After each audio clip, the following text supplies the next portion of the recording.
आज हम नींबू का खट्टा मीठा इतना टेस्टी अचार बनाकर तैयार करेंगे। फ्रेंड्स, बताते बताते मेरे मुंह में पानी आ रहा है। ये इतना लाजवाब है, आपके घर में जो भी खाएगा आपकी तारीफ करेगा। बनाना इतना आसान, एकदम कम मसालों के साथ, और ये अचार सालों साल खराब नहीं होता है। जरूर ट्राई कीजिएगा। नमस्ते दोस्तों, स्वागत है आपका श्याम रसोई में। तो चलिए शुरू करते हैं बनाना। नींबू का खट्टा मीठा अचार बनाने के लिए मैंने आधा किलो नींबू लिए हैं। नींबू को मैंने 2-3 बार अच्छे से पानी से धोया। उसके बाद मैंने नींबुओं को पानी में डाल दिया है। इसमें हम आधा चम्मच जितना नमक डाल देंगे और नमक के पानी में हम इसे 5 से 6 मिनट के लिए रखा रहने देंगे, जिससे नींबुओं पर जो भी गंदगी लगी रहेगी वो पूरी तरह से साफ हो जाएगी। नींबुओं को हमने नमक के पानी से हटाकर एक चलनी में निकाल लिया है और इसे अच्छे से साफ पानी से धो लिया है। नींबू का अचार बनाने के लिए आप हमेशा पतले छिलके वाले नींबुओं का सिलेक्शन कीजिए और ज्यादा दाग धब्बे वाले नींबू मत लीजिएगा। अब हम नींबू को साफ और सूखे कपड़े से अच्छे से पोंछ लेंगे। इन पर बिल्कुल भी पानी लगा हुआ नहीं होना चाहिए। और अब हम नींबुओं को कट करेंगे। तो नींबू का अचार बनाने के लिए नींबू को मैं इस तरह से काटती हूँ। ये देखिए, मुझे कई कमेंट्स आते हैं आपको नींबू काटना नहीं आता है, लेकिन अचार के लिए इस तरह से नींबू आप काटिएगा। तो मैं एक नींबू के 8 पीसेस कर रही हूँ। आप चाहें तो 4 भी रख सकते हैं। और अब हम नींबू का जितना हो सके बीज हटा देंगे, ताकि खाते टाइम मुंह में ना आए। वैसे बीज यदि थोड़े बहुत रह जाएंगे तो कोई दिक्कत वाली बात नहीं है। तो हमने देखिए नींबुओं को कट कर लिया है, इनके बीज हटा लिए हैं। अब हम या तो किसी प्लास्टिक या किसी कांच के बाउल में नींबुओं को निकाल लेंगे। मैंने सारे नींबू काट लिए हैं। अब हम इसमें नमक डालेंगे। तो मैंने यहाँ पर 50 ग्राम सेंधा नमक लिया है। नींबू के अचार में बाकी अचार की तुलना में ज्यादा नमक जाता है, क्योंकि नींबू का छिलका बहुत कड़वा होता है और नमक कड़वेपन को खत्म करता है। साथ ही मैंने यहाँ पर 20 ग्राम काला नमक लिया है। टोटली मैंने 70 ग्राम नमक लिया है। एकदम परफेक्ट मेजरमेंट है। आप इतना ही नमक डालिएगा आधा किलो नींबू में। अब हम नमक को अच्छे से मिक्स कर लेते हैं। अभी हम बाकी मसाले नहीं डालेंगे। आपको बस नमक को अच्छे से मिक्स करने के बाद, यदि आपके घर में धूप आती है तो सुबह से शाम तक यदि आप धूप दिखा रहे हैं तो 7-8 दिन में आपका नींबू गल जाएगा। और यदि धूप नहीं भी आती है तो किचन के प्लेटफॉर्म पे आप इसे ढककर रख दीजिए, तो 13 से 14 दिन में आपका नींबू गल जाएगा, क्योंकि नमक की वजह से नींबू तो गल ही जाएगा।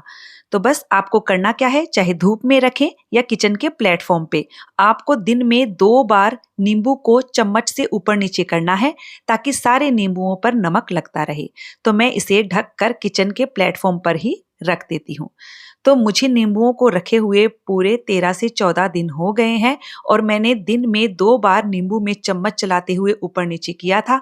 आप देख सकते हैं कि नींबू का कलर चेंज हो चुका है और नींबू बहुत बढ़िया से गल चुका है। तो मैं आपको दिखा देती हूँ। ये देखिए कितना बढ़िया से नींबू गल गया है। एकदम पतले छिलके वाला नींबू है। बस अब हम इसमें चीनी डालेंगे। जितना हमने नींबू लिया है उसका 3 भाग मैंने चीनी लिया है, यानी कि 375 ग्राम। यदि मैं सरल भाषा में बोलूं तो यदि आप 400 ग्राम नींबू लेते हैं तो 300 ग्राम चीनी लीजिएगा। 1 किलो नींबू लेते हैं तो 750 ग्राम चीनी लीजिएगा। और अब हम इसमें कुछ मसाले डालेंगे। 1 छोटा चम्मच मैंने अजवाइन लिया है। 1 छोटा चम्मच कुटी हुई काली मिर्च डाल रही हूँ। तो यहाँ पर आप रेडीमेड काली मिर्च के पाउडर का इस्तेमाल करने की बजाय काली मिर्च को कूट कर लीजिएगा, उसका टेस्ट और भी अच्छा आएगा। 1 बड़ा चम्मच मैंने कश्मीरी लाल मिर्च का पाउडर लिया है। इससे आपके अचार की रंगत बहुत ही बढ़िया आएगी। साथ ही आधा छोटा चम्मच हींग डालेंगे। यदि आपकी हींग का फ्लेवर ज़्यादा स्ट्रॉन्ग है तो आप उसकी क्वांटिटी थोड़ी सी कम कर दीजिएगा।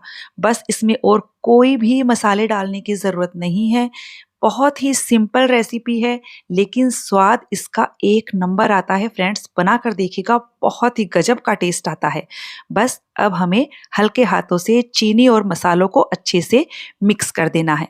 चीनी और मसालों को हमने अच्छे से मिक्स कर दिया है। अचार हमारा तैयार है। मैं इसे आपको 1 से 1.5 दिन के बाद दिखाती हूँ, जब चीनी पूरी तरह से गल जाएगी।